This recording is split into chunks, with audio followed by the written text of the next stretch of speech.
महाकालपड़े त्रिरंगा यात्रा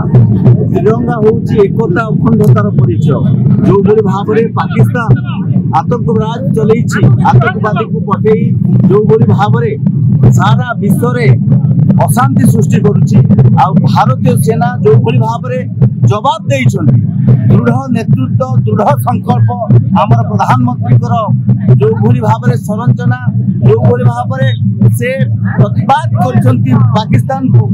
सारा देश प्रधानमंत्री सहित अच्छी सारा देश सैन्य बाहिनी मान सहित अच्छी सेना बाहिनी मान सहित अच्छी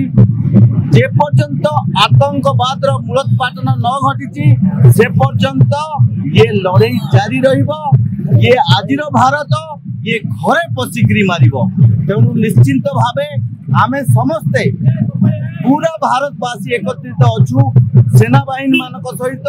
पूरा एकत्रित अच्छु प्रधानमंत्री सहित जहाँ निष्पत्ति नौकरी निष्पत्ति पूरा भारतवासी समस्ते एकाठी अच्छु।